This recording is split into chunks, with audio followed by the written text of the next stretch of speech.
আজকের চ্যালেঞ্জ হলো মাছ ধরার। ময়নার বাপ আজকে নিয়ে আসলো 2 মণ ওজনের একটি আর মাছ।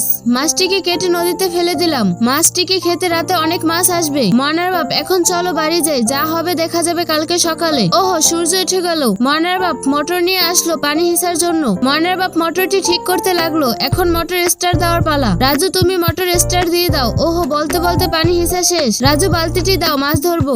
ময়নার বাপ পেয়ে গেল ছোট্ট একটি অক্টোপাস। আরেকটি অক্টোপাস পেয়ে গেলাম। বন্ধুরা, পেয়ে গেলাম একটি বাইলা মাছ। বন্ধুরা, এই ভূতের মতো মাছটির নাম কি? কেউ জানলে কমেন্ট করো। বন্ধুরা, পেয়ে গেলাম একটি ইলফিশ, মোটামুটি 5 কেজি ওজন হবে। ওহো, পেয়ে গেলাম একটি তেলাপিয়া মাছ। পেয়ে গেলাম একটি কাতলা মাছের পোনা। আবারও পেয়ে গেলাম একটি রূপচাঁদা মাছ। ওহো বন্ধুরা, পেয়ে গেলাম একটি বড় বাইং মাছ। বন্ধুরা দেখে নাও, এখানে এখনো অনেকগুলো মাছ আছে। প্রথমে আমরা রূপচাঁদা মাছটি ধরি। এখন আমাকে বাইং মাছটি ধরতে হবে। ধরে ফেললাম একটি বাইং মাছ। পেয়ে গেলাম একটি কই মাছ। অনেকগুলো মাছের পোনা পেয়ে গেলাম। ও, এটা তো একটি বাইং মাছের বাচ্চা। মোটামুটি 20,000 টাকার মাছ পেয়ে গেছি।